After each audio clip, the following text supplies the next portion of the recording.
This is a demonstration on how to use colored pencils, specifically how to color in a solid shape with colored pencils and how to blend two colored pencils, as well as how to shade with colored pencils.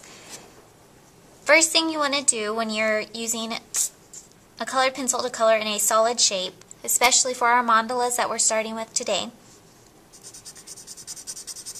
Some of my students, when I tell them to color in solidly, they leave it streaky and very light. I want you to really go in and color dark.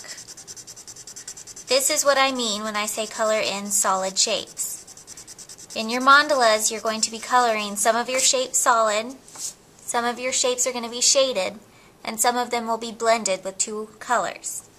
So this would be how to color solidly. Do not leave it streaky and light. Do not scribble. Color in completely. Means you're going to have to use some pressure with your colored pencils.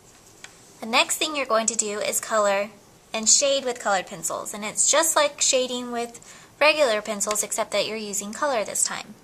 So what you want to do, you want to start with your darkest value and let up on the pressure as you blend outwards in your shape. Now this is very drastic. It goes from very dark to sort of a medium to very light. I want this to be nice and smooth.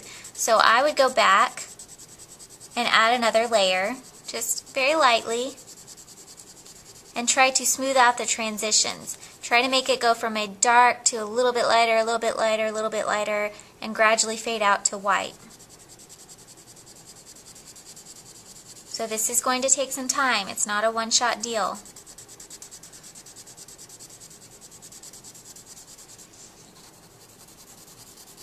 I want these to look smooth and even. Don't show me this and say that you have shaded. This is what I'm looking for. Nice and smooth and even. Okay, the last thing I'm going to show you is how to blend two colored pencils. And I've started with a blue-green, and I'm going to add a kind of golden yellow. You want to pick colors that will blend well together. If you choose to do a red and a green, when you blend those two colors, you're going to get kind of a brown. So pick colors that are kind of in the same family. Blue-green, since it's green, it will have a little bit of yellow in it, and then I have my yellow already. We'll talk more about the color wheel. This is a color wheel. This will help guide you later on when we get into more color.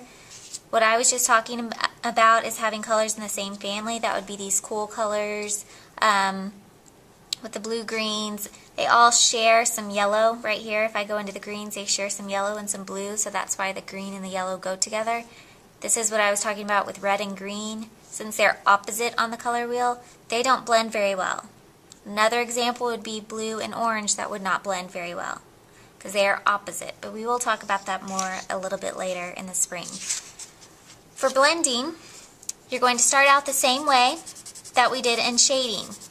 You're going to gradually let up on your pressure to go from dark, your dark one color, and lighter, lighter, lighter, lighter. Then you'll grab your second color. Do the same thing, but going the opposite way and overlapping. Now the key to blending smoothly with colored pencils is to do light layers. You don't want to color hard the whole time. And you want to flip back and forth. So I've done my green and I've done my yellow. Now I'm going to go back with a green layer. Very light. And I'm going to come over into a little bit of my yellow. Now I'm going to grab my yellow again and go back, and I'm doing this lightly, and you'll want to do this 3 or 4 times to make it nice and smooth. I'm not pushing down hard yet. Go back with my green. It's still looking a little streaky. I'm going to try to smooth this out, trying to fill in the gaps, so I'm slowing down where it's a little streaky.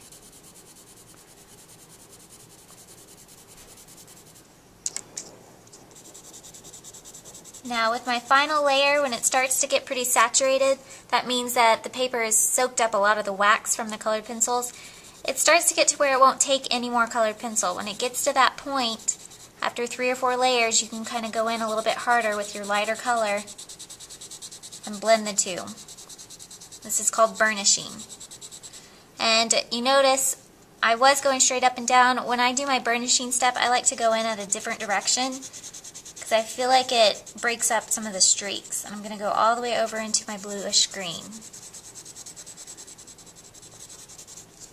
What I don't want to see when you do this is having two colors that you've just kind of overlapped. This is not okay. This is not okay. This is not blended. If you color two colors and they just meet in the middle, this is not okay. This is not blending. I want to see a gradual transition from one color to the other. This is blending. So like I said with your mandala, some of your shapes will be solid, like this. Some will be shaded, like this. Some will be blended, like this.